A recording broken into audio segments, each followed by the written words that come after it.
Remember, there's a famous interchange between Dante and Piccarda in heaven. Dante describes his journey to heaven in the Divine Comedy. And there he meets Piccarda. And as you've often put it to me, he says to her, wouldn't you, she's in a rather low and distant seat in heaven. And he asks her, wouldn't you like to be closer? Wouldn't you be closer to God? And she replies... More of a front seat. Yeah, have a more of a front seat. And she replies, brother, virtue of charity quiets our will and makes us wish only for what we have and quickens not our thirst for anything else. It is the essence of this blessed existence to hold itself within the divine will, whereby our wills themselves are made one. So that as we are from seat to seat throughout this realm, to all the realm is pleasing, as to the king who inwills us with his will, and his will is our peace. Would you say that last line in Italian? Can you do it? E sua volontate nostra pace.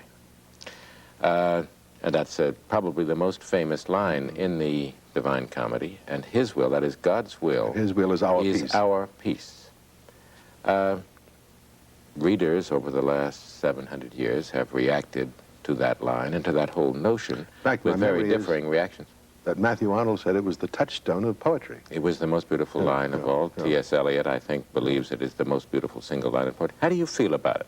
Well, it's always moved me very deeply because, first place, that scene in heaven with all the saints, the souls that are saved, clustering around the vision of God, as it were, but some further away and some nearer. And that question of Dante's, wouldn't you like to move up and have a better view? Her answer being, no, anywhere here, as long as my will conforms with his, is my delight and my peace. It's one of the most moving scenes in all of literature. I understand that for many, many years in my life, I agreed with you. I must say that recently I've been concerned. There's something rebellious in me that says I don't want my will to be conformed with anybody's, even God's. Then you don't belong in heaven. Perhaps not, Mortimer. I'm sorry. Perhaps not, alas. I'm not sure you belong in hell either, but you don't belong in heaven. The point, however, is that even to the very greatest of imaginative literature, readers can have differing reactions. And I would imagine that you've had a differing reaction from mine to the two short stories, the two very short stories of Hemingway that I asked you to read. Yes, in fact, I read them last night, Charles. One of them is The Old Man at the Bridge, a three-page story of utmost simplicity about an old man who is met by the author at a bridge during the Spanish Civil War and is so old that he cannot get away and will certainly be engulfed by the enemy when it shortly comes. How did you feel about that one? I have to admit that it didn't touch me. The old man, clearly a hopeless case, you're quite right, concerned with these animals that he left behind, and somehow pleased that the cat would take care of itself, though the birds might not. The birds would. It's the goats. The goats. That's right. The goats are going to be the goats, which are obviously going to be bothered by artillery. Yeah. But it's almost not a story. You see, for me, the story is too short. It's a little vignette. You know, I don't know what word to use. It's a little sketch. It isn't fiction the way I like fiction. Nor, as a matter of fact, the other story is a little longer. The other story is a more famous one, a clean, well-lighted place in which two despairing men come in contact with one another. One man two empty lives. Two utterly empty lives. Despairing because he is old and his wife is dead and he has nothing to do except to look forward to death. The other one despairing for reasons which are not described in the story, except that most eloquently stated by him. I mean, his despair, his emptiness, is expressed. I mean, the older of the two waiters. The older of the two waiters in his incredible transformation of the Lord's Prayer, you know, in which he says, I must say Our nada, who art in nada, nada be thy name, thy kingdom nada, thy will be nada, in nada as it is in nada. Now, the word nada, of course, is the Spanish for nothing. I have to admit that one passage moved me. Because of its, I'm not sure it moved me for any reason except that it was a kind of a paraphrase of the Lord's Prayer. But yes, but that's what it is. I know. But it's a totally nihilistic paraphrase of the Lord's Prayer, and as such, it is one of the most famous things in modern literature. But neither of these stories really got to you, I think. Let me see if I can tell you why. The kind of fiction, I'm going to go to the opposite extreme. These are very short stories. I'm going to take a book that is probably one of the longest books ever written. That is Tolstoy's War and Peace. And just as Matthew Arnold uses that line, "In his will is our peace," as a touchstone of poetry, I would use War and Peace as the measure of a successful piece of fiction, a great storytelling. And the reason why for me, perhaps War and Peace is one of the greatest books ever written of any kind, is that when I read it, Tolstoy builds for me, creates for me a whole world, a world that he's made, not a real world, but a world that becomes more real for me than any world that I live in. In fact, the last time I read War and Peace was during the summer of the German attack on Stalingrad, when the newspapers were screaming, with screaming headlines told of that assault and that repulse. And yet, actually, I was reading War and Peace, and I was reliving the Battle of Borodino. That was more real for me than the attack on Stalingrad. Now, that's when fiction gets me. When it creates a world and puts me in it, and becomes more real than the world in which I live from day to day. No short story can do that for me.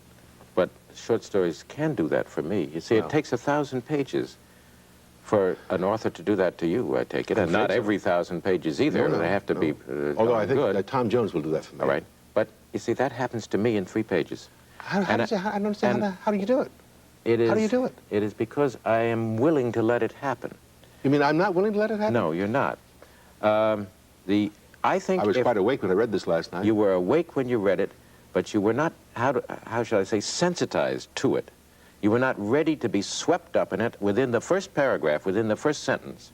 No, I wasn't. As you have to be when you read a lyric poem. You have to immediately lay yourself open to it.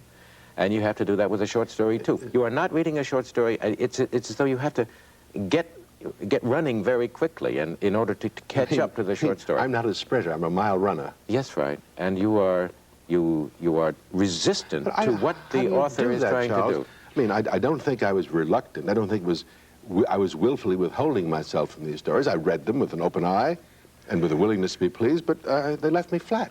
Yes, but I think there is a real deep reluctance in you, and it is a reluctance in many, many people to, by the way, few people would agree with you about these Hemingway stories. They are both very successful, famous, much beloved stories. But I think other people have a certain resistance to fiction. They don't like to lay themselves open in that way. They don't, for example, they're disinclined to fall in love with heroines or the heroes if they're ladies or women reading a story. Now, I know perfectly well when I start out a novel, I'm going to fall in love with the heroine. I'm going to be madly in love with her within the first 25 pages. And it generally does happen, and it makes reading a novel for me an enormously exciting game. I am a pushover. Precisely. But I want to be a pushover. But how do I mean, I fall in love, again, in War and Peace, I fell in love with Natasha. Yeah. Falling in love with the heroine is only one of the ways in which a reader can participate and should participate in the book that he's reading, a novel, a short story, a poem. For example, a reader can and should share the triumphs and successes of the characters. Tom Jones, for example. I not only fall in love with Sophia Western, his beloved in that book, but I also share Tom's agonies and his successes in his final achievement of all the worldly goods, including Sophia, I must say. In the case of Pride and Prejudice, I'm so delighted that Elizabeth and Darcy get together at the end. I share their happiness and delight. I can share in and delight in the triumph of justice in a novel, and as a matter of fact, a novel is only good if justice is meted out properly. Isn't that right? Yeah. And one of the great thing about the Odyssey, which is incidentally, I think, the first Western, because the good guys Western. Yeah, the good guys get their desserts, and the bad guys get their desserts at the end of it. It's Western without cavalry. Right, without cavalry. Above all, though, you have to let a story work on you. You have to allow it to do everything that it's capable of doing. Is that an act of will predisposing you to? I think so. Yes, I think it's willing suspension of disbelief, as Coleridge called it.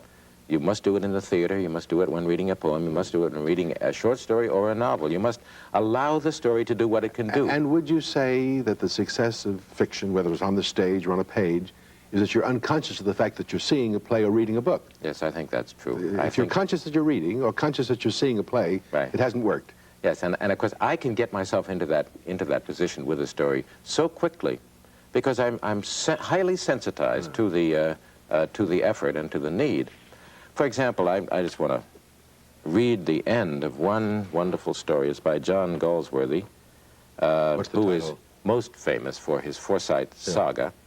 But the Forsyte saga is a potboiler compared to a number of his short stories. And this one is The Apple Tree, a story that you don't know that story.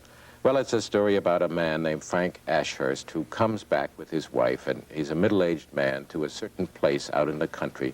And he remembers that when he was a young man, he was there as a college student, and he fell in love with a young, simple country girl named Megan. And things happened, as they often do when a sophisticated city fellow meets a simple country girl, and as a matter of fact, he finally betrayed her and went back to his highly sophisticated college and city life. And Megan had been truly in love with him, and therefore she died. She committed suicide, or she died of a broken heart. And Frank is sitting there thinking about all of this under the apple tree where Megan is buried. And these words are said at the end by the author. Megan, poor little Megan, coming over the hill, Megan under the old apple tree, waiting and looking, Megan dead with beauty printed on her. A voice said, "Oh, there you are, look." Ashurst rose, took his wife's sketch. She's made a little sketch of the scene and stared at it in silence. "Is the foreground right, Frank?" "Yes. But there's something wanting, isn't there?" Ashurst nodded. "Wanting," he thought. "The apple tree, the singing, and the gold." And that's terribly touching. It is indeed. Everything that is summed up. Yeah. Everything is summed up in that famous phrase: the apple tree, the singing, and the gold. And his wife will never understand what he meant by what he has lost. It's the kind of story that deeply affects people if they'll allow it to affect them, because it's probably happened to almost everybody. And what you bring to a story is all of your past experience, all of your dreams, all of your illusions, and let the story invade